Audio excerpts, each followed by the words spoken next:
जो लोग लड्डू गोपाल की सेवा करते हैं तो कई लोग उनको पागल समझते हैं।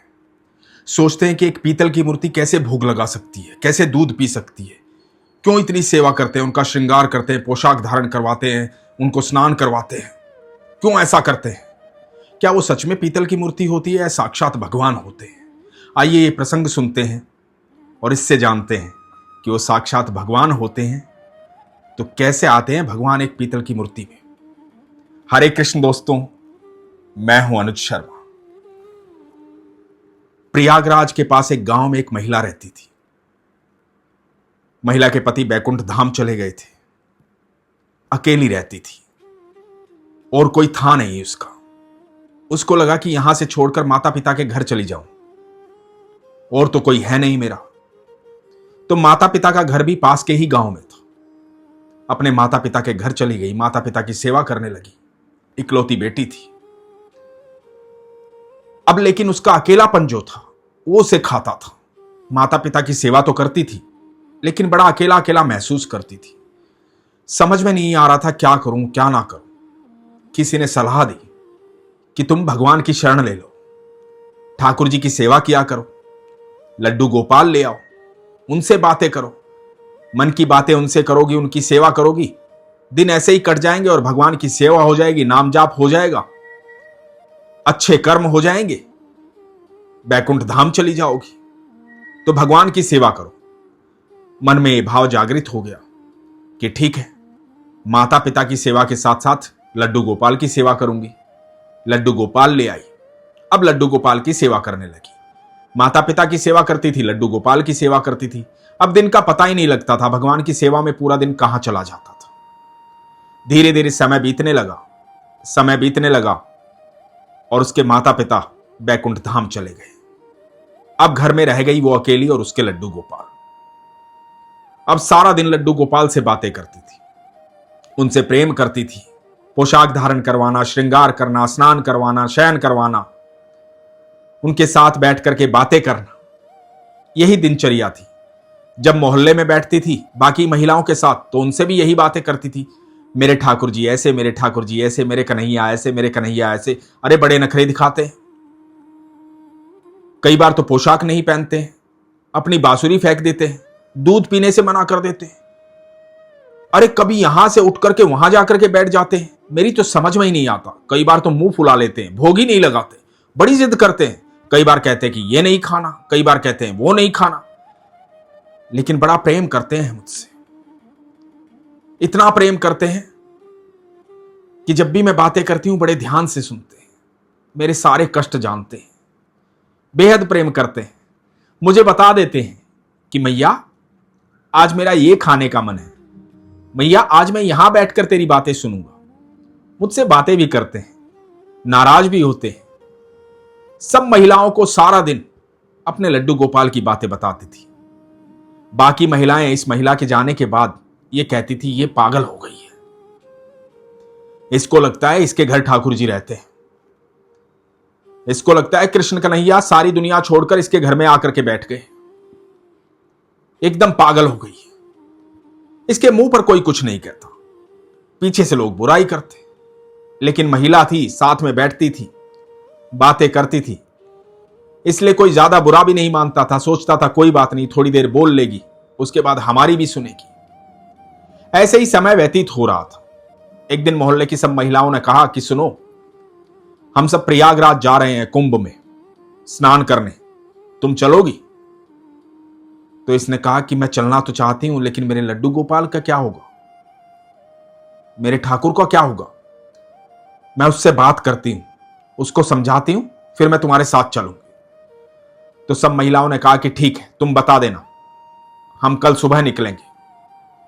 तो इसने कहा कि ठीक है, कल सुबह निकलेंगे तो मैं आज शाम को बता दूंगी। अब अपने घर के अंदर गई, अपने लड्डू गोपाल से जाकर के कहा कि सुनो, कल सुबह प्रयागराज जाना है कुंभ का स्नान करने के लिए। मैं स्नान करना चाहती हूं।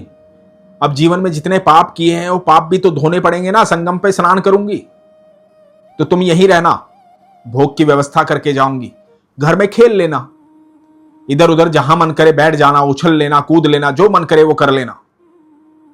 कल शाम तक आ जाऊंगी, बस दिन भर की ही तो बात है, तुम आराम से रह लेना, सारे भोग की व्यवस्था करके जाऊंगी, चिंता मत करना। तो इसे लगा ठाकुर जी कह रहे हैं नहीं नहीं भैया मैं साथ चलूंगा, तुम अकेली क्यों जाओगी, तुम्हारा कौन ख्याल रखेगा वहां, मुझे साथ लेके जाना, मुझे साथ चलना है, मैं भी साथ चलूंगा, अकेली नहीं जाओगी तुम।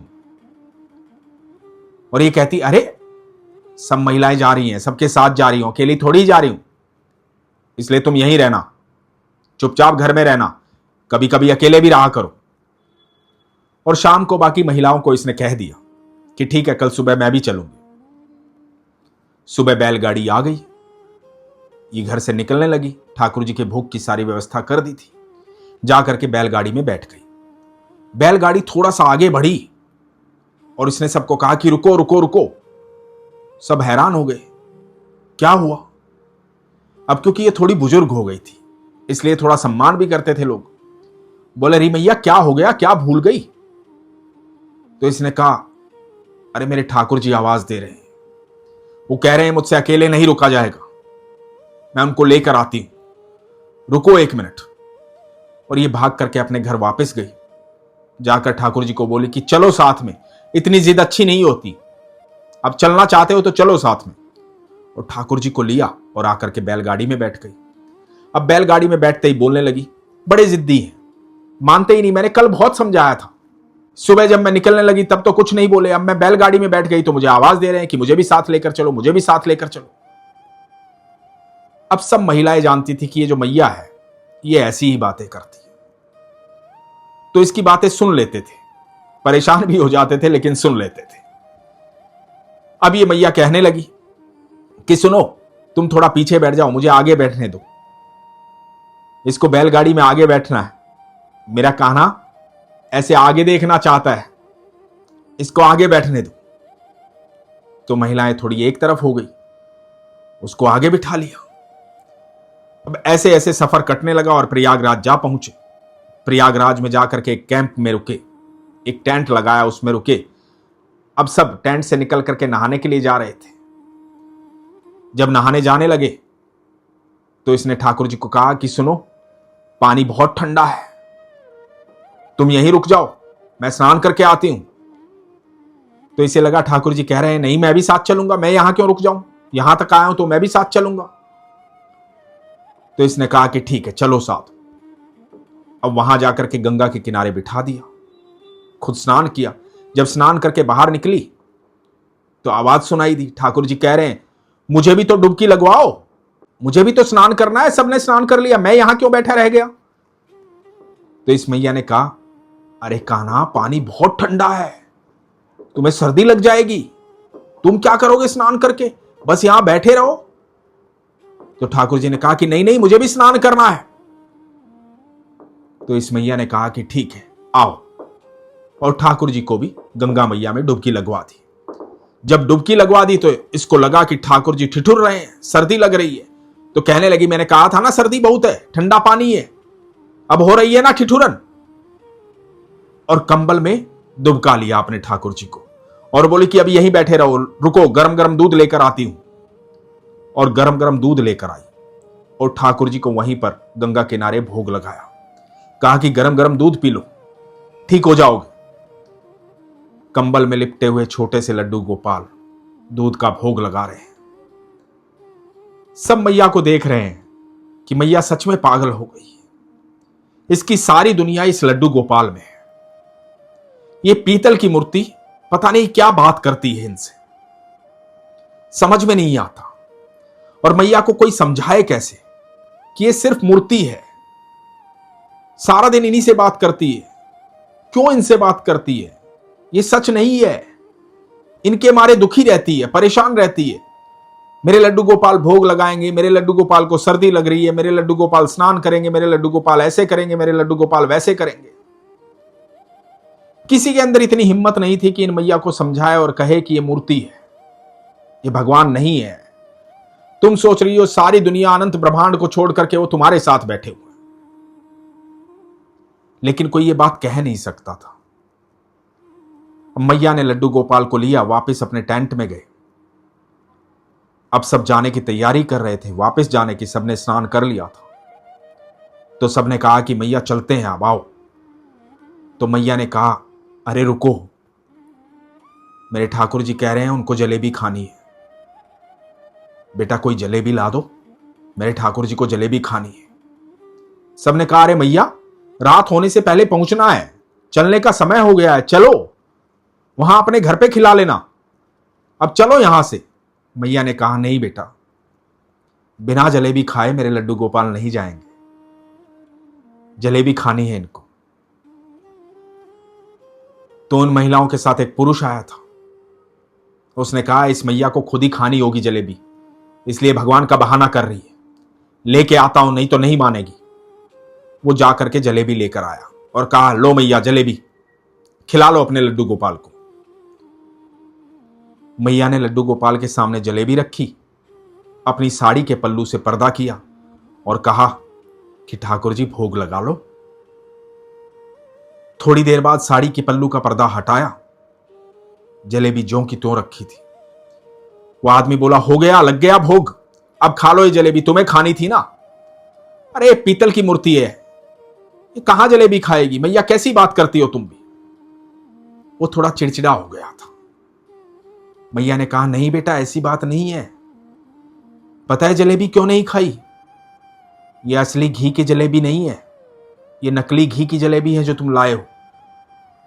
मेरा कान्हा असली घी की जलेबी खाएगा, उसे असली घी की जलेबी खानी है, तुम असली घी की जलेबी लेकर आओ, तब खाएगा मेरा कान्हा। अब ये आदमी और चिड़चिड़ा हो गया था। बोला, अच्छा असली घी की जलेबी खाएगा, ठीक है, मैं लेके आता हूं असली घी की जलेबी, और यदि तुम्हारे ठाकुर जी ने असली घी की जलेबी नहीं खाई ना, तो तुम्हें और तुम्हारे ठाकुर जी को यहीं पर छोड़कर चले जाएंगे। उस मैया ने बड़े सहज भाव से कहा, बेटा असली घी की जलेबी आएगी तो मेरे कान्हा जी जरूर खाएंगे। और यह आदमी चिड़चिड़ा होकर के गया असली घी की जलेबी लेने। जलेबी लेकर आया और ला करके मैया को दी और कहा, लो लगाओ भोग। अब सारी महिलाएं और ये आदमी सब वहीं खड़े हैं। मैया ने लड्डू गोपाल के सामने असली घी की जलेबी रखी, साड़ी के पल्लू से पर्दा किया और कहा, ठाकुर जी भोग लगाओ, भोग लगाओ मेरे कन्हैया। थोड़ी देर साड़ी के पल्लू से पर्दा किए खड़ी रही। जब थोड़ी देर बाद साड़ी के पल्लू का पर्दा हटाया तो सब देखकर हैरान हो गए। जिस प्लेट में जलेबी रखी थी वो प्लेट खाली थी, उसमें कुछ भी नहीं था। ठाकुर जी ने भोग लगा लिया था। सब हैरान हो गए थे, स्तब्ध हो गए थे ये देख करके। सबके बीच में लड्डू गोपाल ने भोग लगा लिया था। सब हैरान थे और मैया बड़ी खुश थी। ये देख करके जो आदमी चिड़चिड़ा हो गया था, जो जलेबी लेकर आया था, वो ठाकुर जी के सामने नतमस्तक हो गया, रोने लगा, माफी मांगने लगा। बोला, प्रभु मुझे क्षमा कर दो, मुझसे गलती हो गई है, मुझे क्षमा कर दो, मुझसे क्या गलती हो गई है, मैंने क्या ना कह दिया। ये मैया ने कहा, बेटा तू क्यों क्षमा मांग रहा है? अरे तुझसे तो बड़े खुश हैं ठाकुर जी, तू इनके लिए जलेबी जो लेकर आया था, इनको बड़ा आनंद आया असली घी की जलेबी खाने में, ये तो बड़े खुश हैं, बड़े प्रसन्न हैं। तू माफी मत मांग, तुझसे बिल्कुल भी नाराज नहीं है। और ये बात सुनकर के आदमी रोने लगा। सारी महिलाएं स्तब्ध थी। जो मैया का मजाक उड़ाती थी, आज उन्होंने देख लिया था कि मैया झूठ नहीं बोलती है। अनंत ब्रह्मांड का रचयिता मैया के साथ रहता है, हर पल रहता है, हर क्षण रहता है। इसका मतलब मैया जो जो बातें बताती हैं वो सब होता है। इस आदमी ने मैया को कहा, मेरी मैया जब तक तू इस धरती पर रहेगी मैं तेरी और तेरे लड्डू गोपाल की सेवा करूंगा। तू मुझे बताना ठाकुर जी भोग में क्या पाना चाहते हैं, मैं वही लेकर आऊंगा। और जब तू बैकुंठ धाम चली जाएगी तब मैं अपनी आखिरी सांस तक ठाकुर जी की सेवा करूंगा। अब तू किसी प्रकार की कोई चिंता मत करना मैया, मुझे क्षमा कर दे, मुझसे अपराध हो गया, मैंने तेरी बात को मजाक जाना, मुझसे गलती हो गई। सब मैया से क्षमा मांग रहे थे, सब ठाकुर जी के सामने नतमस्तक थे। दोस्तों, जब हम सरल हो जाते हैं, सहज हो जाते हैं, तो हमारी भक्ति भी पराकाष्ठा पर होती है। जरूर एक दुकानदार के पास जब लड्डू गोपाल होते हैं तो पीतल की मूर्ति होती है, लेकिन जब हमारा सच्चा भाव भगवान को निमंत्रित करता है तो उसी पीतल की मूर्ति में साक्षात ठाकुर जी विराजमान होते हैं। फिर हमें ठाकुर जी की हर बात सुनाई देती है, ठाकुर जी हमारी हर बात सुनते हैं। भगवान भाव से प्रकट होते हैं, सहज और सरल भाव से प्रकट होते हैं। तब वो पीतल की मूर्ति नहीं रहती। जो लोग लड्डू गोपाल की सेवा करते हैं वो भली भांति जानते हैं कि साक्षात ठाकुर जी उनके साथ रहते हैं। उनको हर पल ठाकुर जी की अनुभूति होती है। उनको समझ में आता है कि ठाकुर जी आज क्या भोग लगाएंगे, ठाकुर जी कौन सी पोशाक धारण करेंगे, ठाकुर जी कहां बैठ करके बातें सुनना चाहेंगे, ठाकुर जी कहां चलना चाहते हैं, कहां बैठना चाहते हैं, क्या करना चाहते हैं, कब शयन करना चाहते हैं, कब उठना चाहते हैं, कब भोग लगाना चाहते हैं। जो लोग लड्डू गोपाल की सेवा करते हैं उनके ठाकुर जी उनसे बात करते हैं, उनको अनुभूति होती है। ये बात विश्वास की है, सरल भाव की है, सहज भाव की है, सच्ची भक्ति की है। यदि आप भी अनुभूति करना चाहते हैं, आप भी ठाकुर जी से बातें करना चाहते हैं, आप भी चाहते हैं कि हर पल साक्षात अनंत ब्रह्मांड के रचयिता आपके साथ रहें, तो प्रगाढ़ विश्वास की आवश्यकता है। हर भक्त की इच्छा होती है कि जीवन में एक बार भगवान से मिलना है, भगवान के दर्शन करने हैं। पर कैसे मिला जाए भगवान से, कैसे हो उनके दर्शन? आइए ये प्रसंग सुनते हैं और समझते हैं कि कैसे भगवान से मिला जा सकता है। वृंदावन में रहती थी कांताबाई। कांताबाई ठाकुर जी की अनन्य भक्त थी। नियमित रूप से बिहारी जी के मंदिर जाया करती थी, भगवान से बेहद प्रेम करती थी। एक बेटी थी उसकी। बेटी का विवाह पड़ोस के एक गांव में कर दिया था। उसके पति बैकुंठ धाम चले गए थे। अब जीवन में सिर्फ भगवान की आराधना बाकी बची थी, तो दिन रात सुबह शाम भगवान का नाम जपती थी, भगवान की आराधना करती थी, नियमित रूप से मंदिर जाती थी। एक दिन हुआ यूं, बाके बिहारी के मंदिर से बाहर निकल रही थी। उसने देखा एक दुकान पर एक बड़े मनमोहक से लड्डू गोपाल बैठे हुए हैं, बड़े ही सुंदर। कांताबाई वहीं पर रुक गई और एकटक देखने लगी। कांताबाई को लगा कि लड्डू गोपाल कह रहे हैं कि तू मुझे ले चल, मैं तेरे साथ चलना चाहता हूं। और कांताबाई ने उस दुकान से वहां से लड्डू गोपाल ले लिए। अब लड्डू गोपाल लेकर के अपने घर पहुंची। घर जाकर के उनको स्नान करवाया, बड़ा स्नेह किया कि प्रभु आप मेरे घर आए हैं, आपका स्वागत है। उनको पोशाक धारण करवाई, श्रृंगार किया, बेहद प्रेम किया। उसके बाद अब नियम बन गया था लड्डू गोपाल की सेवा का। नित्य सुबह उठती, भगवान को स्नान करवाती, पोशाक धारण करवाती, श्रृंगार करती, पूजा पाठ करती, भगवान से बातें करती। अब बिहारी जी के मंदिर भी जाती थी और लड्डू गोपाल की सेवा भी करती थी। लड्डू गोपाल की सेवा करते करते उनसे बातें करती रहती थी। बेहद प्रेम हो गया था लड्डू गोपाल से। इतना प्रेम हो गया था कि अब कांताबाई को किसी और की आवश्यकता नहीं थी। जो कुछ भी होता बस लड्डू गोपाल, लड्डू गोपाल, लड्डू गोपाल, बस उन्हीं से बात करनी है, सब उन्हीं को कहना है। सारा दिन काम करती रहती, उनसे बतियाती रहती थी। बेहद प्रेम हो गया था। एक दिन हुआ यूं कि कांताबाई को बड़ी जोर से हिचकी आनी शुरू हो गई। अब लगातार हिचकी आ रही थी, हिचकी बढ़ती जा रही थी। बड़ी परेशान हो गई। उठ करके लड्डू गोपाल के पास गई। जाकर के बोला कि ठाकुर जी, बहुत देर से हिचकी आ रही है, बड़ी परेशान हो गई हूं, पानी भी पी लिया लेकिन हिचकी ठीक नहीं हो रही। अब सोती नहीं हूं, चलो बैठ करके हम दोनों कीर्तन करते हैं, राधा नाम जाप करते हैं। और अपने लड्डू गोपाल के साथ कीर्तन करने लगी, नाम जाप करने लगी, राधा राधा राधा राधा राधा राधा राधा राधा। लड्डू गोपाल के साथ ही बैठ करके आराधना करती थी, उनके साथ ही बैठ करके कीर्तन करती थी, उन्हीं के साथ बैठकर सारी बातें करती थी। नाम जाप करते करते भी हिचकी लगातार आ रही थी, हिचकी रुक नहीं रही थी। अचानक से देखा कि दरवाजे पर दस्तक हुई।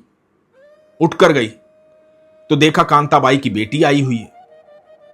कांताबाई एकदम हैरान हो गई, डर गई, घबरा गई। अचानक से बेटी कैसे आ गई?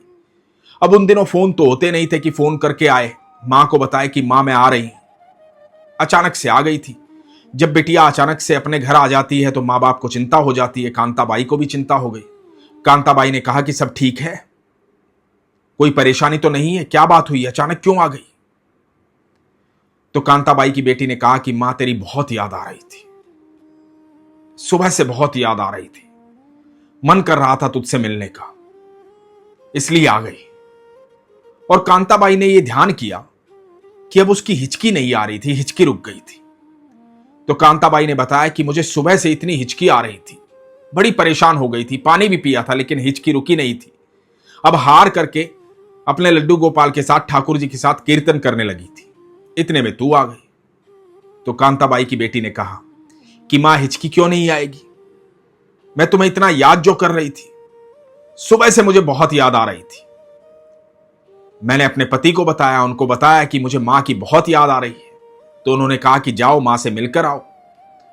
बस मैंने सामान पैक किया और आ गई तुमसे मिलने के लिए।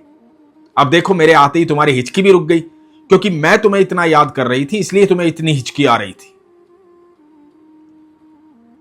कांताबाई बहुत सरल थी, एकदम साधारण थी, सरल स्वभाव की महिला। कांताबाई के मन में यह बात बैठ गई कि मेरी बेटी मुझे याद कर रही थी, इसलिए मुझे इतनी हिचकी आ रही थी और मैं इतनी परेशान हो रही थी। मैं तो हर समय अपने ठाकुर जी को याद करती रहती हूं, मेरे कन्हैया को याद करती रहती हूं। मेरे ठाकुर जी कितना परेशान होते होंगे, उनको कितनी हिचकी आती होगी। यह बात बार बार कांताबाई के दिमाग में घूम रही थी। बेटी के साथ बैठी, बतियाई, बेटी को दुलार किया, लेकिन पूरा ध्यान इसी बात में कि मैं ठाकुर जी को याद करती हूं, कितनी हिचकी उनको आती होगी। रात्रि को सोते समय निर्णय ले लिया कि आज के बाद मेरे ठाकुर जी को याद नहीं करूंगी। मैं कितना ठाकुर जी को याद करती हूं, उनको तो बहुत हिचकी आती होगी, बहुत परेशान हो जाते होंगे। बड़ी दुखी भी हो गई थी ये निर्णय लेकर के, परेशान भी हो गई थी कि अब कैसे होगा, बिना ठाकुर जी को याद किए कैसे रहूंगी मैं। लेकिन याद नहीं करूंगी क्योंकि मेरे ठाकुर जी परेशान हो जाएंगे। सुबह हुई, जब सुबह हुई, बेटे के जाने का समय हुआ, बेटी मां से मिलकर के वापस अपने घर जा रही थी, तो बेटी को कहा कि बिटिया सुन, ये लड्डू गोपाल अपने साथ ले जा, ये तेरे भाई हैं, इनकी सेवा करना, इनको प्रेम करना, अपने साथ ले जा। और दिल कठोर करके, अपने मन को मार करके लड्डू गोपाल को अपनी बेटी को दे दिया। कांताबाई की बेटी लड्डू गोपाल लेकर के अपने साथ चली गई। अब घर सूना सूना लगने लगा, लेकिन मन में ठान लिया था चाहे कुछ भी हो जाए, याद नहीं करूंगी, ठाकुर जी को याद नहीं करूंगी। बेचैनी होने लगी, बेचैनी होती तो मोहल्ले में चली जाती, आस पड़ोस की महिलाओं के साथ बैठ जाती, वहां बतिया लेती, इधर उधर चली जाती, लेकिन मन में ठान लिया था कुछ भी हो जाए याद नहीं करूंगी। बहुत ज्यादा बेचैन हो जाती तो भाग करके बिहारी जी के मंदिर चली जाती, ठाकुर जी को निहारती, देख करके आंखों में अश्रु लिए वहां से वापस आ जाती, पर सोच लिया था याद नहीं करूंगी। धीरे धीरे समय बीतने लगा, बहुत दुखी रहती थी, लेकिन धीरे धीरे आदत पड़ गई। अब आदत पड़ गई कि ठाकुर जी याद ही नहीं आते थे, बिल्कुल याद नहीं आते थे। अब ठाकुर जी की कोई याद नहीं आती थी, अपने आप में रहती थी, ना किसी से बातें करती थी, ना किसी के साथ बैठती थी, ना हंसती थी, ना रोती थी, शांत रहती थी। धीरे धीरे उम्र बढ़ने लगी। अब वो समय आ गया था कि कांताबाई का इस धरती से जाने का समय था। एक रात चारपाई पर लेटी हुई थी, बीमार थी, परेशान थी, शून्य में देख रही थी, और अचानक से सामने दिखाई दिए ठाकुर जी, मोर मुकुटधारी, बाके बिहारी, मोटी मोटी आंखों वाले, घुंघराले बालों वाले, पीतांबरी पहने हुए, मुस्कुराते हुए सामने खड़े हुए। कांताबाई एकदम चौंक करके उठ गई, बोली अरे ठाकुर जी आप यहां कैसे? मैं तो आपको याद भी नहीं करती, आप यहां क्यों आए? मुझे अब आपकी याद नहीं आती? आप किस लिए आए हो? मैंने आपको याद करना छोड़ दिया है। आप बैकुंठ से यहां क्यों चले आए? आपको इतने बड़े बड़े संत महात्मा याद करते हैं, लोग पूजा पाठ करते हैं, मंदिरों में जाते हैं। मैं तो आपको याद नहीं करती, आप यहां क्यों आ गए? और ठाकुर जी से शिकायत करने लगी। ठाकुर जी मुस्कुराए। ठाकुर जी बोले, मां, तुम मुझे याद नहीं करती, पर मैं तो तुम्हें याद करता हूं ना। मैं तुम्हें कब भूला हूं मां? बाकी जितने भी लोग मेरे पास आते हैं वो सब अपनी इच्छाएं लेकर आते हैं। बड़े बड़े संत महात्मा साधु, बड़े बड़े भक्त पुजारी, सबके मन में कोई ना कोई इच्छा होती है। कोई सुख चाहता है, कोई शांति चाहता है, कोई मोक्ष चाहता है, कोई मेरे दर्शन करना चाहता है, कोई मुझसे मिलना चाहता है। सबकी इच्छाएं हैं। मैया, तेरी इच्छा क्या है? तू तो मुझे याद करना भी भूल गई। तेरी कोई इच्छा नहीं है। तू मुझे सुख देना चाहती है। तू ये सोचती है कि तू मुझे याद करेगी तो मुझे हिचकी आएगी, मैं परेशान हो जाऊंगा। मेरे मंदिर में रोज लोगों की भीड़ लगी रहती है। दूर दूर से लोग आते हैं दर्शन करने, अपने मन की इच्छाएं लेकर के। सब अपनी अपनी इच्छा कहते हैं। कोई आकर के ये नहीं कहता कि कैसे हो प्रभु आप ठीक तो हो ना। कोई मेरा हालचाल नहीं पूछता। किसी को मेरी चिंता नहीं है। मैया, तुझे मेरी चिंता है। तू भले ही मुझे भूल जा, पर मैं हर पल तुझे याद करता हूं मैया। तेरे जैसा सरल स्वभाव वाला मुझे कहां कोई मिलेगा। तुझ जैसा प्यार करने वाला मुझे कहां कोई मिलेगा। अब मैं तुझे लेने आया हूं। तुझे मुझे याद करने की आवश्यकता नहीं है। अब तुझे मेरे साथ ही रहना है, मेरे बैकुंठ धाम में, मेरे गोलोक में। चल मैया, हमेशा हमेशा के लिए मेरे साथ चल। बताया जाता है कि कांताबाई भगवान की ऐसी भक्त थी कि वो ठाकुर जी में विलीन हो गई। ठाकुर जी की बड़ी सरल भक्त थी। दोस्तों, हम जीवन भर भक्ति करते हैं। हर भक्त की इच्छा होती है भगवान से मिलने की, भगवान के दर्शन करने की, भगवान की अनुभूति करने की। पर भगवान किससे मिलते हैं? भगवान तब मिलते हैं जब हम सरल होते हैं, सहज होते हैं। मन में किसी प्रकार की कोई इच्छा, कोई लालच, कोई लोभ नहीं होता। सिर्फ प्रेम होता है ईश्वर के प्रति। विश्वास होता है अपने ईश्वर पर। यदि ईश्वर पर विश्वास होगा, उनसे प्रेम होगा, तो आपको लगता है कि आपकी कोई इच्छा अधूरी रह जाएगी? आप यदि ईश्वर के सानिध्य में होंगे तो आपको अपने आप ही हर सुख की प्राप्ति होगी। आपकी कोई इच्छा बाकी रह ही नहीं जाएगी, क्योंकि इच्छा मन में जन्म लेने से पहले ही पूर्ण हो जाएगी। लेकिन इसके लिए सरल होना अति आवश्यक है, सहज होना अति आवश्यक है, ईश्वर से सच्चा प्रेम होना अति आवश्यक है। तब आपको अनुभूति होगी, तब आपको ठाकुर जी के दर्शन होंगे, ठाकुर जी से मुलाकात होगी। लेकिन इन सब के लिए अत्यधिक विश्वास की आवश्यकता है, प्रगाढ़ विश्वास की आवश्यकता है। इसीलिए मैं कहता हूं, अपने विश्वास को मजबूत रखिए, अपना ख्याल रखिए। हरे कृष्ण।